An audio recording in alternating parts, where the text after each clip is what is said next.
Hello students, welcome to my video lecture. In previous lecture I have discussed about open sets. In this lecture I will define limit points of a set, derived set, and then I will prove an important theorem called Bolzano-Weierstrass theorem.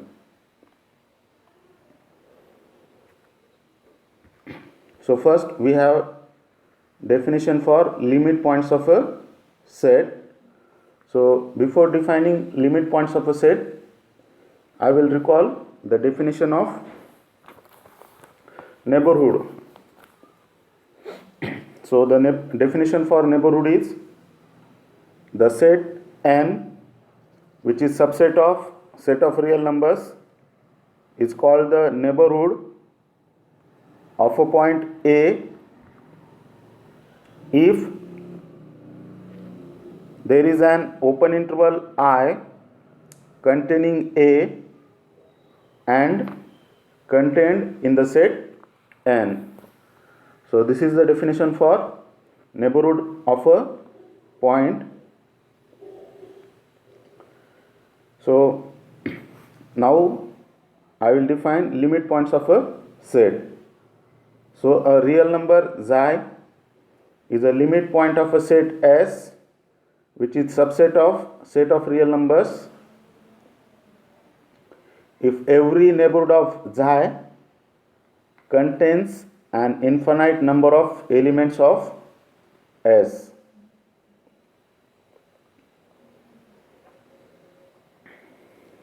Another definition, and this definition states that a real number xi is a limit point of a set S if every neighborhood of xi contains at least one member of S other than xi. So from this we conclude that xi is a limit point of a set S if for any neighborhood n of xi n intersection S is an infinite set. A limit point is also called a cluster point or a condensation point or an accumulation point. Note that a limit point of a set may or may not be a member of the given set.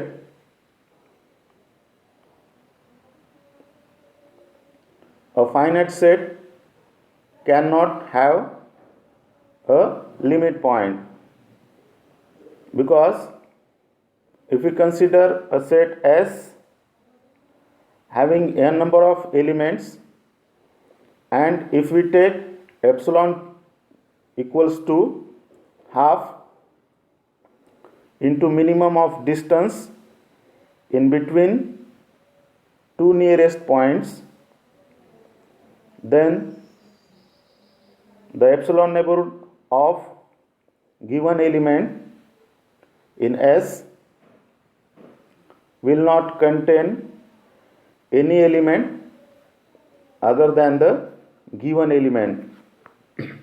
That is why finite set cannot have a limit point.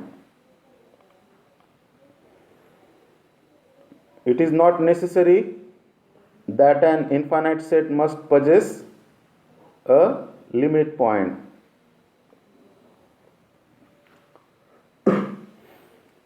Next we have the definition for derived sets.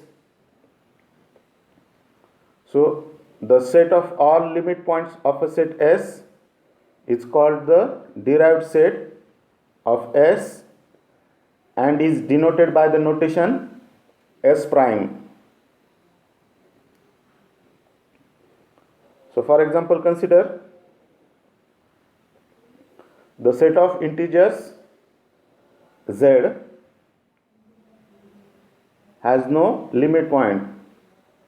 Here Z is an infinite set and this infinite set has no limit point, because if we consider m an integer and we choose epsilon equals to half, then the neighborhood of an integer m is given by an open interval with the left endpoint m minus 1 by 2 and the right endpoint m plus 1 by 2 contains no element of z other than m. So here the set of limit points of z will have no element, so that is why the derived set of z is empty set. So here we have shown that an infinite set have no limit point, so it is not necessary that an infinite set must have a limit point. Next example, every point of the set of real numbers is a limit point, because every neighborhood of any of its points contains an infinite elements of the set of real numbers. So therefore the derived set of real numbers is set of real numbers itself.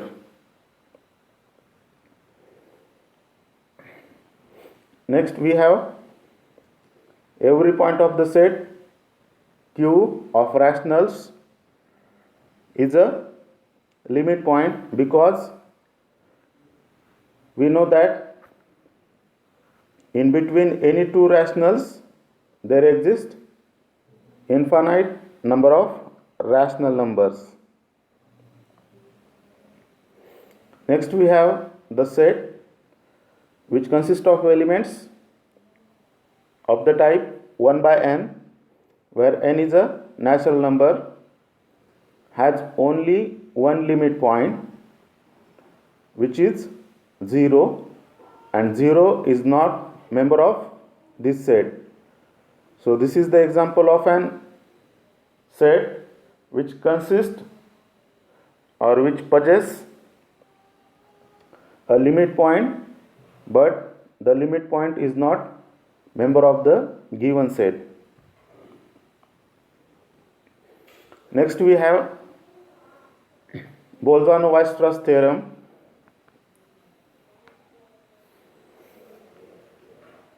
The statement of Bolzano-Weierstrass theorem is every infinite bounded set has a limit point.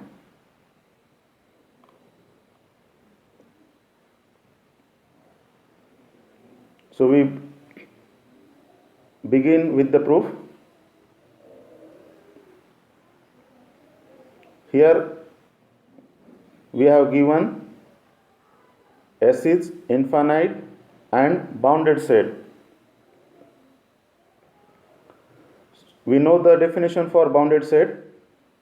A set is said to be bounded if it is both bounded above as well as bounded below. So here S is bounded above as well as bounded below, and since S is infinite, it is non-empty.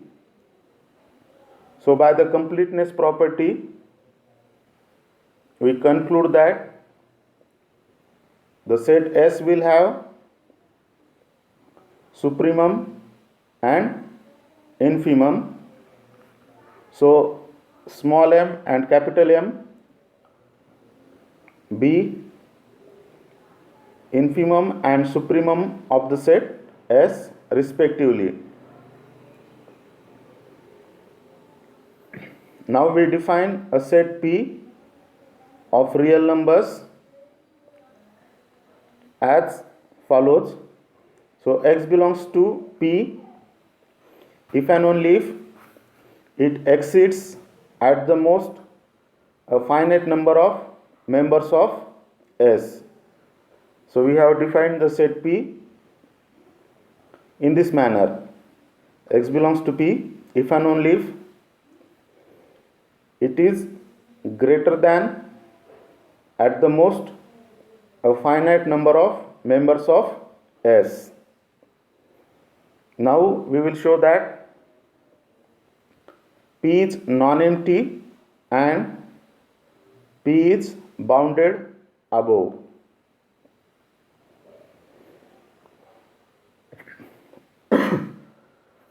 So since M is a lower bound of the set S, so it exceeds no member of S. That means M exceeds 0 members of S, that is M exceeds finite members of S.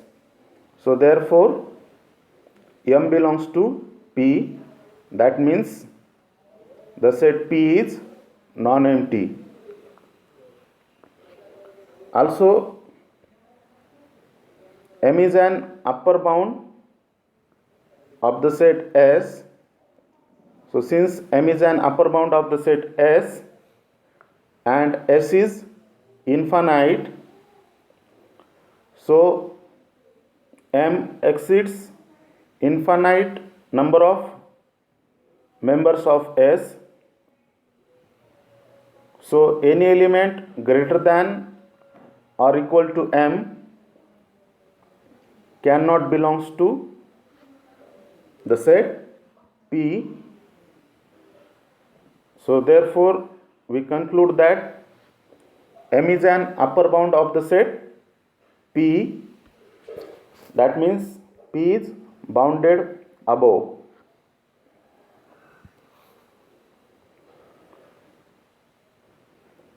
So we have shown that P is a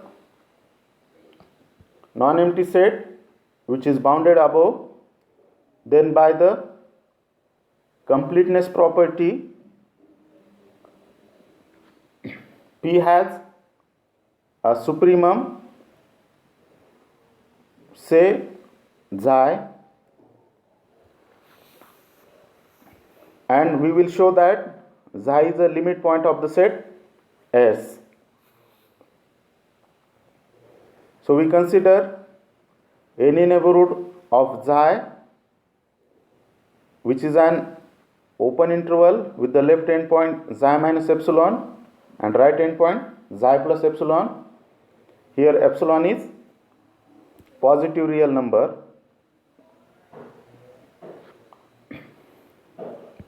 Now since xi is the supremum of the set P, so there exists at least one member eta of P such that eta is greater than xi minus epsilon, and as eta belongs to the set P, so therefore it is greater than at the most a finite number of members of P, and since xi minus epsilon is less than eta, so this element xi minus epsilon can be greater than at the most a finite number of members of S.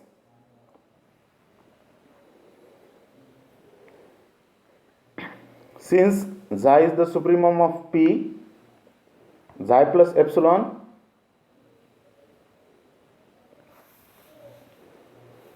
cannot belongs to P, and consequently xi plus epsilon must exceed an infinite number of members of S.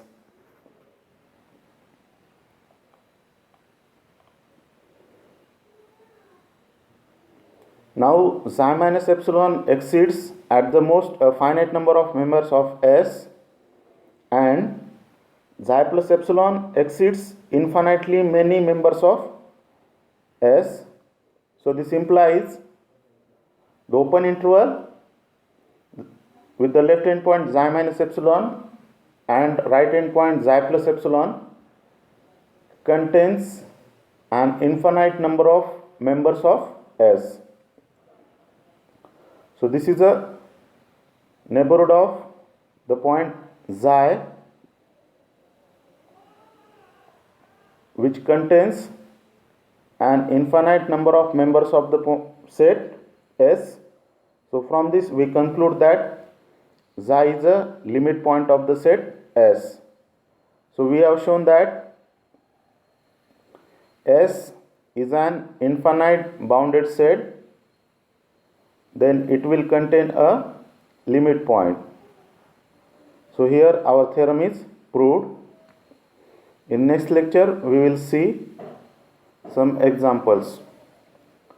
Thank you.